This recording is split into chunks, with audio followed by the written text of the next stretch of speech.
자, 여러분들과 함께 로마서 5장 12절부터 21절까지의 말씀을 살펴보도록 하겠습니다. 오늘은 제가 여러분들과 어떤 이 본문의 주제에 좀 초점을 두기보다는 어, 제가 이렇게 과거에 제가 이 본문을 해석할 때와 지금 이 본문을 읽으면서 느꼈던 느낌들에 대한 것들을 좀 나누어 보고 싶습니다. 과거에 저는 이 로마서에서 가장 중요한 주제가 이신칭의라고 생각했습니다. 전통적인 신학, 종교 개혁자들이 가졌던 그 신학 안에 머물러 있었습니다. 그리고 어떤 행위의 반대가 믿음이다라는 생각도 가지고 있었습니다. 그런 측면에서 봤을 때 제가 이 12절부터 21절까지를 해석하던 어떤 방식은 과거에는 우리가 그 인류의 옛 시대를 대표하는 그 아담을 통해서 우리 모든 그 운명이 결국은 사망이 우리를 통치하는 그런 어떤 존재, 그리고 죄가 우리를 통치하던 존재, 그리고 궁극적으로는 사탄이 우리를 통치하던 그런 상태였는데, 그 하나님의 은혜, 예수 그리스도의 은혜로 말미암아, 예수 그리스도로 말미암아 이제는 의롭다 하심을 받아 생명에 이르렀다. 그래서 18절에 보면 그런즉 한 범죄로 많은 사람이 정죄에 이른 것 같이 한 의로운 행위로 말미암아 많은 사람이 의롭다 하심을 받아 생명에 이르렀다 라는 이 말씀을 어떻게 이해했는가 하면, 그래, 과거에는 온 인류가 어떤 죄 아래 있게 되었고, 그래서 하나님의 어떤 심판의 대상일 수밖에 없었는데, 이제는 예수로 말미암아 우리가 의롭다 하심을 받아 생명을 얻었다라는 것이 구원받았다. 예수로 말미암아 의롭다함을 받고 이제는 우리가 믿는 자들은 다 구원받는구나. 어떤 그런 식의 이해가 이 본문에 대한 이해였습니다. 그런데 지금은 이 본문을 볼 때에 전혀 다른 방식의 어떤 해석을 하게 되어집니다. 왜 그런가 하면 여기서 사망이 왕노릇했다, 이런 표현이 나와 있고요.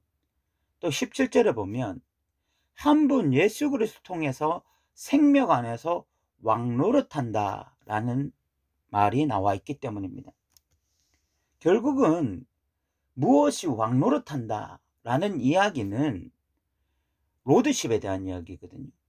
무엇이 어떤 인간의 어떤 인간을 통치한다 라는 의미에서 그 옛 시대, 아담이 범죄하고 난 시대에 어떤 사람을 통치하던 것이 바로 사망이었다는 것입니다.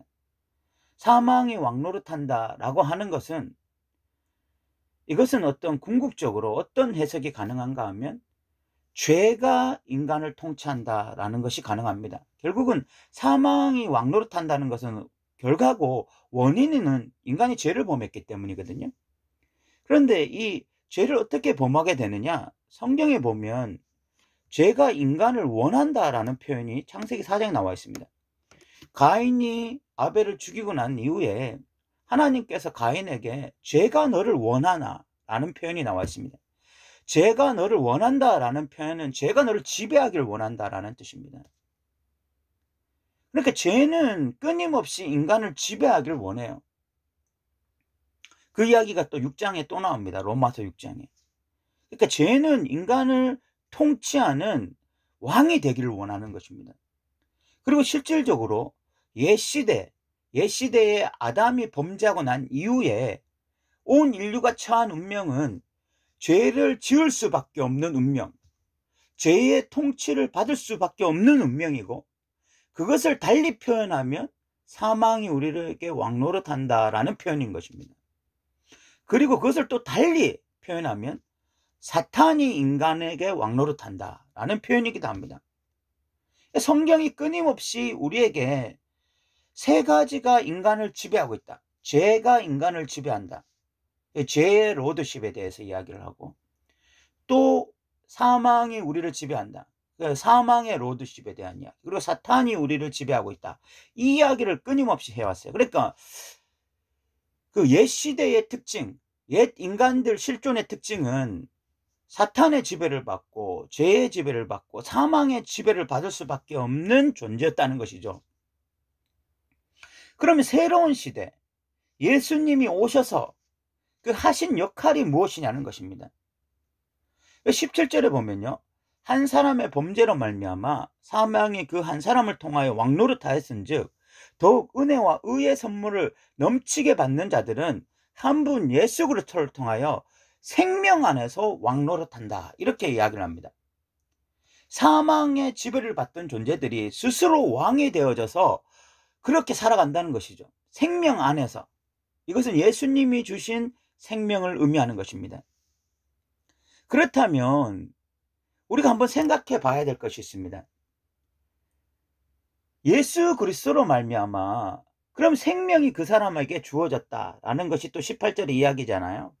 많은 사람이 의롭다 하심을 받아 생명에 이르렀다, 이런 이야기잖아요. 그럼 생명에 이르렀다, 이 이야기는 그러면 무슨 이야기가 되겠습니까? 그럼 옛 시대의 인간의 특징이 아닌 다른 존재가 되었다라는 것을 의미하는 거잖아요. 그러면 옛 시대의 특징이 뭡니까? 죄의 노예였고, 그리고 사망의 노예였고, 사탄의 노예였는데, 이제는 더 이상 죄의 노예가 아니다라는 것이 아니겠습니까? 그리고 사망의 노예가 아니다, 그리고 궁극적으로는 사탄의 노예가 아니다, 하나님의 백성이 되었다, 그 이야기 아니겠습니까? 그 이야기겠죠? 그럼 19절에 보면 한 사람이 순종하지 아니함으로 많은 사람이 죄인 된 것 같이 한 사람이 순종함으로 많은 사람이 의인이 되리라. 죄인에서 의인이 되는 거잖아요. 사탄의 백성에서 하나님의 백성 되는 거잖아요. 그런 이야기잖아요. 그죠? 그러면서 21절에 보면 이는 죄가 사망 안에서 왕노릇한 것 같이 은혜도 또한 의로 말미암아 왕노릇하여 우리 주 예수 그리스도로 말미암아 영생에 이르게 한다, 이렇게 말씀하잖아요. 이렇게 철저하게 옛 시대와 새 시대를 구분하고 아담과 예수님을 대조함으로써 결국은 아담의 파급 효과와 예수님의 파급 효과를 이야기하는데, 그 옛 시대의 인류가 처했던 운명이 예수로 말미암아 완전히 바뀌게 된 것이잖아요. 그죠? 그 옛 시대의 특징이 죄의 노예, 사탄의 노예, 사망의 노예였다면, 그럼 그 반대로 예수가 오셔서 그 예수의 능력, 그것으로 인해서 인간이 어떻게 바뀌게 되느냐? 죄의 노예에서 벗어나는 것이잖아요. 죄의 통치에서 벗어나는 것이잖아요. 그죠? 그리고 또 어떻게 됩니까? 사망의 통치에서 벗어나는 것이고 사탄의 통치에서 벗어나는 것이잖아요. 그러면 이것은 그냥 단순히 내가 예수 믿게 되어져서 의인이 되었고 그래서 천국 간다, 이런 개념이 아닌 거잖아요. 그렇죠? 이것은 그냥 존재론적으로 바뀌는 거 아니겠습니까? 더 이상 하나님의 백성들은 예수의 은혜로 말미암아 죄가 그들을 지배하지 못하는 거예요. 그래서 로마서 6장 14절에 죄가 너희를 지배하지 못한다라고 분명히 선언하잖아요. 로마서 6장 14절이 바로 그것을 말하고 있잖아요. 이렇게 이야기하잖아요. 죄가 너희를 주장하지 못하리니 너희가 법 아래에 있지 아니하고 은혜 아래에 있습니다. 여기서 죄가 너희를 주장한다라는 말이 죄가 너희를 통치한다는 말이거든요. 그러니까 이제 이 예수로 말미암아, 새로운 인류의 대표인 예수로 말미암아 이 예수를 믿게 된 자들의 어떤 새로운 변화가 뭐냐? 더 이상 죄가 그들을 지배하지 못하는 거죠. 사탄도 그들을 지배하지 못합니다. 사망도 그들을 지배하지 못합니다. 그러니까 어떤 결과가 나타납니까? 의의 병기로 하나님 앞에 살 수 있는 길이 열리게 된 것입니다.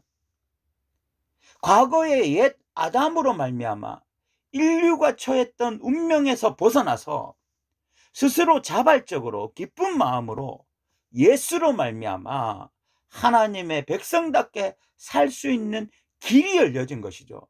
이것을 말하는 것이 바로 로마서 5장 12절부터 21절까지의 말씀인 것입니다. 단지 그냥 구원받았다 이 이야기가 아니라 존재론적으로 완전히 바뀌게 된 거예요. 예수로 말미암아 사탄의 노예에서 하나님의 백성이 된 것이잖아요. 그 이야기잖아요. 이 부분에 대해서 한국교회가 얼마나 많이 오해하고 있습니까? 그러다 보니까 무슨 일이 벌어졌습니까? 하나님의 백성이라고 하는데 여전히 죄의 노예로 살아가고 사탄의 노예로 살아가는 자들이 얼마나 많이 있습니까? 이신칭의를 통해서 구원을 받았다는 것은 확신하는데 존재론적으로 바뀌지 않았다라고 확신하는 자들이 얼마나 많이 있냐는 것입니다. 예수가 하신 일이 그 사람을 그냥 어떤 그 죄된 자, 심판의 자리에서 그냥 구원만 시켰냐, 그 이야기가 아니잖아요. 로마서 5장 12절부터 21절까지. 옛 인류의 대표인 아담이 그 행한 일로 인해서 온 인류가 처한 운명 자체가 바뀌게 되었다는 걸 말하는 것 아닙니까? 그것은 죄의 노예에서, 사탄의 노예에서 이제 완전히 벗어나서 하나님의 자녀로 살 수 있는 길을 열어놓으신 것이잖아요. 그것은 뭐 죽어서 천국 가서 그런 이야기를, 그런 길을 산다는 것이 아니라 이 땅에 살았을 때에 예수를 믿고 난 이후에 이제는 예수가 널어놓으신 그 구원의 길, 그 하나님의 백성답게 살 수 있는 길대로 나아가는 것을 의미하는 거잖아요. 이 말씀이 우리에게 잘 이해되기를 바랍니다. 얼마나 왜곡되어 있는지 모릅니다. 얼마나 이런 예수가 행하신 일이 단지 이렇게 구원의 문제에만 국한되어져서 이해되어지는지 모릅니다. 예수가 행하신 일이 얼마나 위대하고 얼마나 크시고 얼마나 강대하고 인간의 존재 자체를 바꾸게 한 것인데 그냥 죽어서 천국 가게 하시는 그 일밖에 하시지 못한 예수처럼 예수님이 행하신 일을 취급하고 있으니까 얼마나 복음이 왜곡되어지고 예수가 하신 일이 얼마나 큰 일인지를 아직도 모르는 사람들이 많은 것입니다. 첫 번째 아담인 이 아담의 파급 효과가 이렇게 컸다면 두 번째 아담이신 예수가 하신 일은 더 큰 일입니다. 첫 번째 아담으로 말미암아 죄의 통치를 받고 사탄의 백성으로 살 수밖에 없었던 운명에 처했다면 두 번째 아담인 예수를 통해서 하신 일을 통해서는 마땅히 하나님의 뜻을 추구하고 하나님의 백성답게 살 수 있는 길이 열렸다라고 선언하는 것이 진짜 예수를 구주로 받아들인 자들이 말할 입술의 고백인 것이지, 나는 예수를 믿어서 구원받지만 여전히 이 땅에서는 죄인으로 살 수밖에 없다라고 말하는 것은 예수님이 행하신 사역에 대한 정면으로 반박하는 것이고 왜곡하는 것이고 정말 복음에, 삐뚤어진 복음에 반응하는 것밖에 되지 않는다는 사실을 우리 더 누린 교회 성도들은 잘 아셨으면 좋겠습니다. 로마서 5장 12절부터 21절까지 말씀이 우리에게 잘 이해되어져서 정말 옛 아담이 처하게 만들어 놓은 인간의 그 운명에 우리가 굴복하며 살아가는 것이 아니라 더 이상 죄가 우리를 주장하지 못하고 은혜 아래서 살아가는 믿음의 사람들 되시기를 주님의 이름으로 부탁드립니다. 들어주셔서 감사합니다.